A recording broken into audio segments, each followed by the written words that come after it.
guys, welcome back to another video.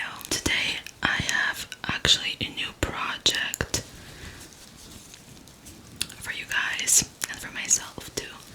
I made one thing already. It's a foldable mash bag, like a shopping bag. Look how cute it is. Oh my goodness. So you take it out from this little baggie and it becomes a shopping bag. Very cute, very easy to make. I actually found a YouTube video with a pattern how to make this, and so I will be linking that video in the description.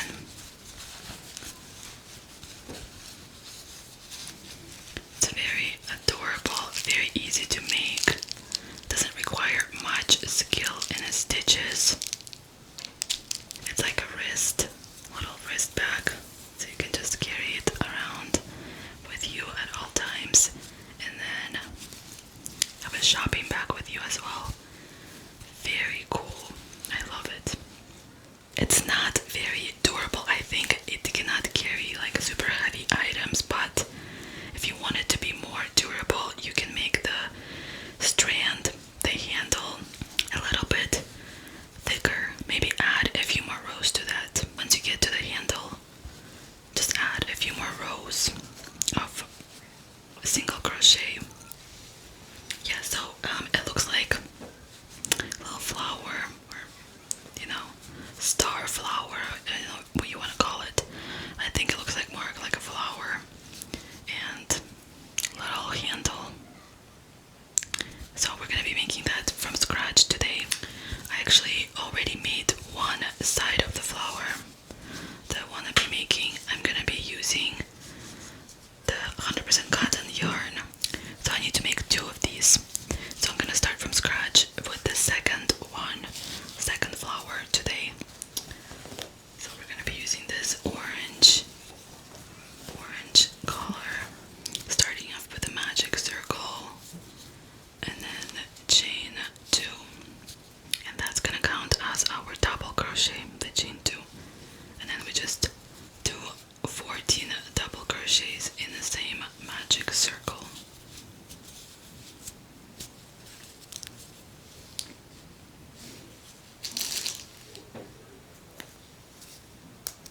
Today's story has so many twists and turns in it. I could not believe how many people were involved, how many people were affected by this and fell victim to this dangerous woman. Let's start from the beginning. Viktoria Nasyrova was born on December 15th of 1975 in an industrial town of Armavir, Russia. After graduating high school, she went on to attend a beauty school and trained as a hairdresser. And then later in life, she moved to a nearby city of Krasnodar, which is a quite large city by the Black Sea, with a population of over 1 million people. Now, not much is known about her family or about her childhood. It is known that she did have one son, but she wasn't the main guardian for her son. I'm not sure why, what the reason for that was, but her son was growing up with her parents in Armavir in Russia, and she moved on to Krasnodar to have a better life there. Not sure if she was planning to bring her son to Krasnodar after she settles there. In 2013, Viktoria moved into an apartment block and became friends with a 54-year-old next-door neighbor named Alla Aleksen. In 2007, Alla's daughter Nadia Ford went to New York City to go to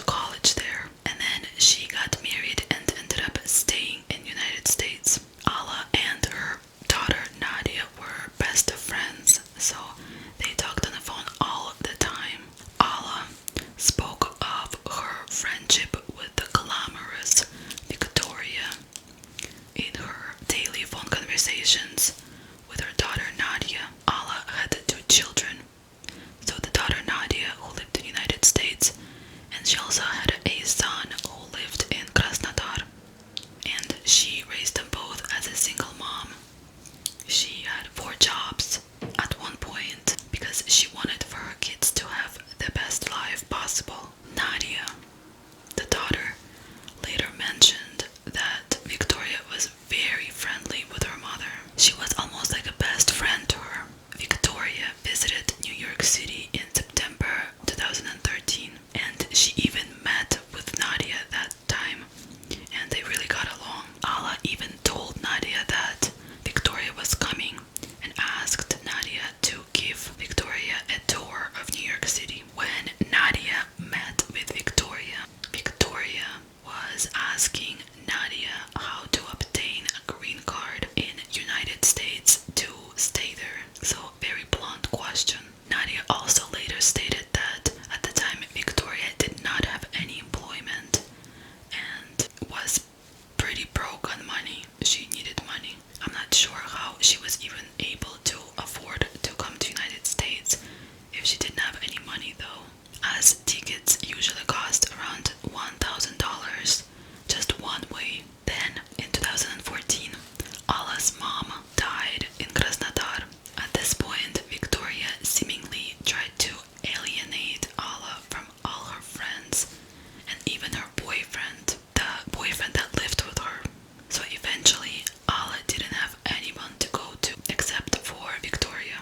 And how Viktoria got Alla and her boyfriend to break up was pretty crazy. She texted Alla from another number saying that her boyfriend is a scammer. However, this phone number was later investigated and it was traced back to Viktoria's apartment. In October 2014, Alla called her daughter Nadia and told her that she will be sending her some special gifts along with $6,000 in cash and 2 fur coats to be brought by none other than Viktoria Nasyrova. Since Viktoria and Nadia already met before, when Nadia contacted Viktoria, letting her know that she had spoken with her mom, and her mom told her that she will be sending all this stuff with her. This is when Viktoria said that she did not take anything from her mother and that she just came over, had some tea with her mom, Alla, and left. She also stated that Alla told her that day that she will be going on a trip with a friend and told Nadia not to worry. Nadia then tried to contact her mom, Alla, but her phone was dead. For days it was not working. Nadia became really concerned, so she found a way to access her mom's phone records from United States. And she found that Viktoria was the last person who made a phone call to her mom, and there were no other phone calls that were made by her mom after that. The last phone call by Viktoria to Alla was on October 4th, 2014 at 11 p.m. This is when Nadia became extremely concerned about her mom's well-being. So she put her life on hold in United States. She quit her job. She put everything on hold and she went to Russia. When she went to Russia, she called Viktoria and asked Viktoria to meet with her at the apartment building. When she did that, she had already contacted the police who were waiting nearby. By the way, this was going on for a long time before police even agreed to come out. Police is really corrupt there, unfortunately, and especially in the smaller cities. When Viktoria got to the apartment, Nadia ended up confronting her, and at this point, Nadia kind of attacked Viktoria and she grabbed her into a bear hug. This is when Viktoria began to scream, "Your mother is alive! Your mother is alive!" When Nadia got inside the apartment, she noticed that it was pretty much cleaned up and all the expensive jewelry was gone. Also, all the important documents.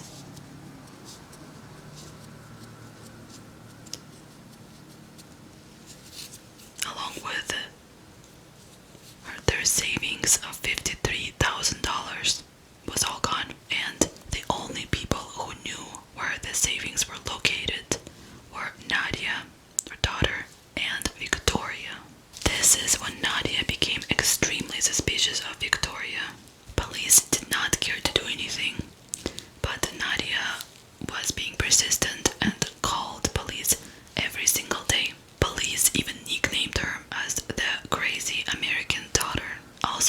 before Nadia came to Krasnodar, both her brother and her received really weird text messages. This was another reason why she dropped everything and went to Russia. Nadia's brother received a text message supposedly from their mother, and it said, "Don't look for me. Let me live my life. I am happy now. My life is good. I will pray for you." So that was pretty concerning if they know that their mother would just up and leave like that. Nadia's text message said, "Sweetie, don't worry about me. I will notify you where I am soon." Both of the text messages came from unknown number. While in Russia, Nadia did her own detective work. She was actually there for a whole 6 months.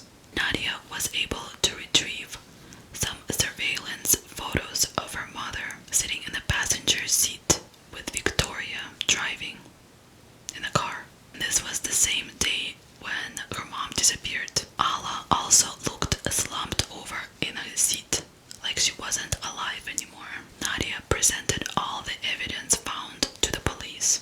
And finally, in April 2015, police did something. They were able to track down Viktoria's phone records and found the location where she was last seen with Alla when their phones were in one place. This is where cadaver dogs later found burned remains of Alla. And Alla was identified through dental records, and also Nadia confirmed it was her. Interpol issued an international alert for Viktoria, also known as the Red Notice, but authorities were unable to find her. So the case at this point went cold.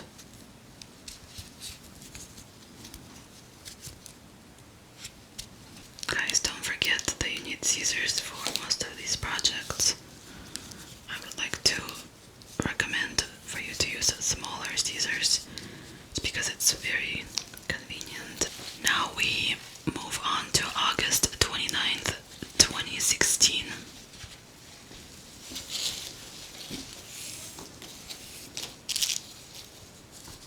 A Ukrainian woman by the name of Olga Zvik woke up in the hospital of New York City feeling dazed and with no memory of what happened the previous week.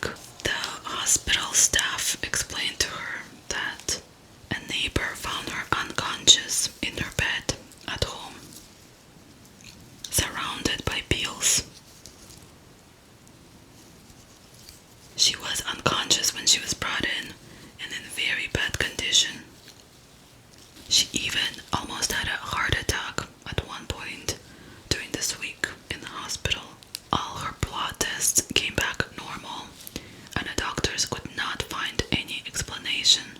The last thing that Olga remembered was that she was at home when she received a phone call from her client, Viktoria Nasyrova, and Viktoria asked Olga for emergency eyelash repair because she was going to Mexico the next day. Because Olga was working as a beautician, Olga stated that she usually didn't like to take people at home. But because Viktoria was such a great client of hers, she didn't want to lose her as a client, so she took her in. Victoria came over later that day and brought 3 pieces of cheesecake from apparently a really famous New York bakery. Olga stated that she was not hungry and was not planning to eat the cheesecake. But Victoria was persistent and even ate some of it herself. So she decided to try it out.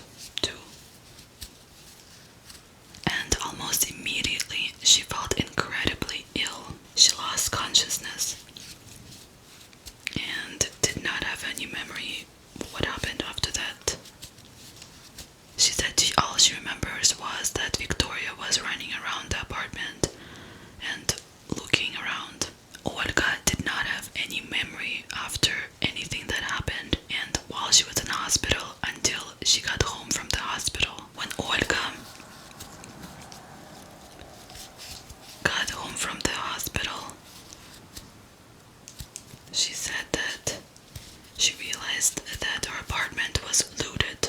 Someone took all her expensive jewelry, her expensive handbags, and even her ID, her work permit, and her passport.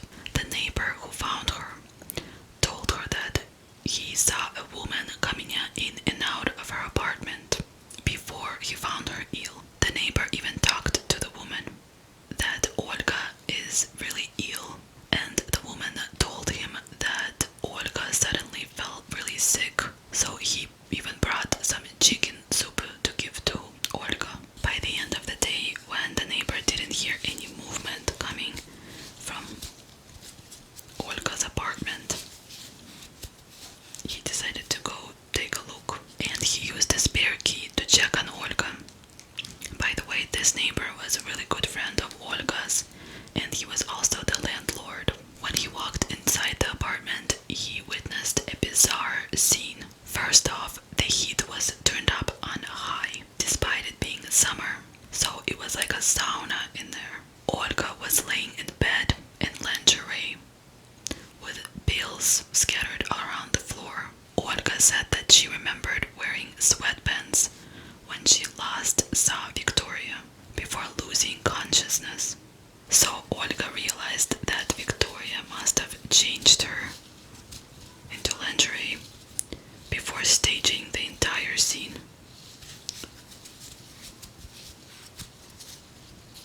After Olga contacted the police, she got into contact with the detective of NYPD, Kevin Rogers. Kevin Rogers did not believe Olga at first, and he actually thought that she was some kind of drug addict because the entire story just sounded made up. However, the detective continued working on the case, and he retrieved the cheesecake box from the trash can and sent it to the lab. This is when forensics determined that the cheesecake was negative for any trace of drugs. The detective also tried to find Viktoria, but with no luck. So investigation pretty much stopped at this point. When Olga finally felt well enough to return to work,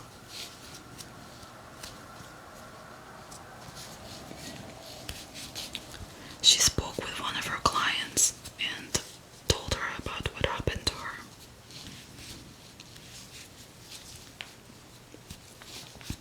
How she could not remember anything that happened and was in and out of consciousness for almost a week.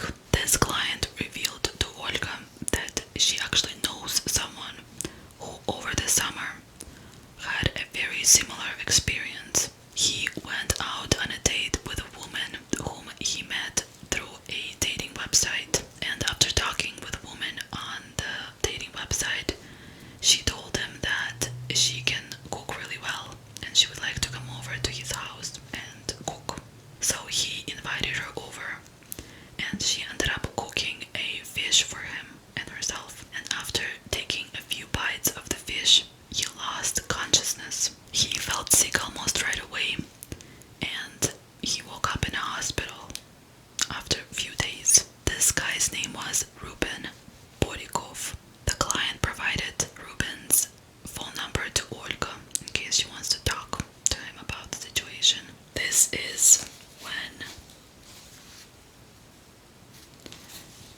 Olga revealed that Ruben was also in the hospital for almost a week, and he had the same exact symptoms, and he did not remember anything for this entire week.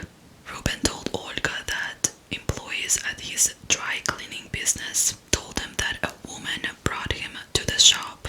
Ruben at this point looked very intoxicated, and this is when the woman told employees that Ruben had drank 2 bottles of wine by himself and possibly also taken some pills. One of the employees even filmed the woman on their phone, and it was later revealed that the woman is in fact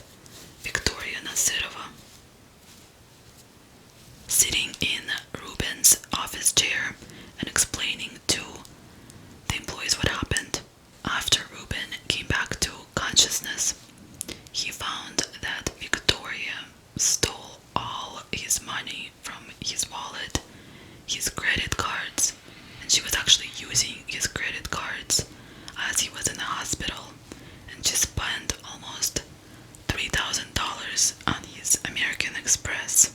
Rubin actually also contacted police during this time, but police could not find the woman.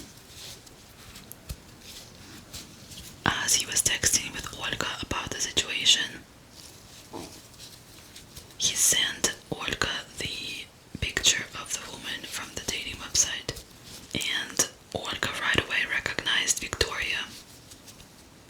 It was the same person. At this point, Nadia, Alla's daughter, got word that Viktoria is living somewhere in New York City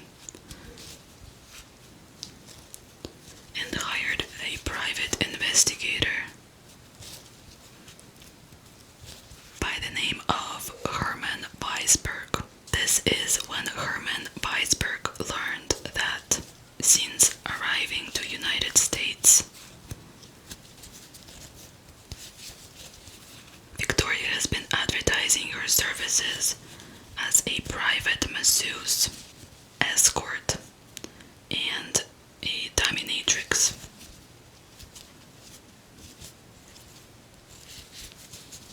At a later interview, Viktoria did admit to this and stated that she never used her own name when she was doing this. The private detective also learned that she was also wanted by Interpol and by NYPD as well at this point, on suspicion of drugging and robbing 3 men and 2 women that she met through different websites. She seemed to seek out wealthy clients, used drugs to get them unconscious, and then would take their expensive possessions and also their jewelry, all their money, and leave them for dead. The private investigator also looked through Viktoria's pictures on Facebook. And by the way, how stupid of Viktoria to even have a Facebook at this point that she was actively posting on while all this was going on. The investigator found a particular picture that caught his eye. It was this photo. On this picture, in the mirrored sunglasses, you can see the entire dashboard of the car. And also it was found that the stitching in the car seat is unique to only one car. It is Chrysler 300, and that make and model of the car has that particular dashboard as well. Assuming by her recent Facebook check-ins that she was still in Sheepshead Bay area in Brooklyn, New York, the police went looking around the area for Chrysler 300, and they ran each license plate that they found through a database. One particular name was Russian sounding, so they decided to look into that person further. The car was parked outside an apartment building, and the entrance to this building was seen in another picture of Viktoria in her reflective glasses. This is when Herman Weisberg stationed themselves outside this building, and they waited, and finally they end up catching Viktoria and her boyfriend arriving in Chrysler 300 and coming out of the car. The detective alerted NYPD at this point, and on March 20th, 2017, Viktoria was arrested on an open warrant and taken into custody. And later, during a search of the residence of her boyfriend's apartment, her boyfriend realized that Viktoria has been stealing from him as well, and that Viktoria actually most likely poisoned his beloved dog, Joey. After Viktoria was arrested, Detective Rogers picked up the case again. This is when the detective realized that Olga Zwick was actually telling the truth.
Diazepam is a Soviet depressant, which is also called a Russian roofie. If you take too much of this drug, you can be out for days or even weeks. It's actually banned in United States. Victoria's mouth was also swabbed to confirm that it was her DNA on a cheesecake container. Now, police had enough evidence to charge Viktoria Nasyrova with premeditated murder. Due to some legal delays and a COVID pandemic, Victoria spent 6 years incarcerated before finally standing trial on June 30th of 2023, so last year. She pled not guilty to attempted murder, theft, unlawful imprisonment, and assault. Both Ruben and Olga testified as victims at the trial. Unfortunately, the murder charge in Russia could not be brought up, and the prosecutors could not go into specifics at the trial. However, Nadia was still able to testify.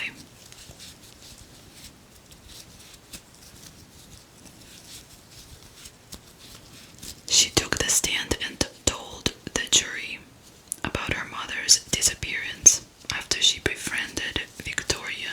The trial took 10 days, and after 90 minutes of deliberation, the jury found Victoria guilty on all charges, and she was sentenced to 21 years in prison. Victoria even managed to say the F word as she was leaving after sentencing.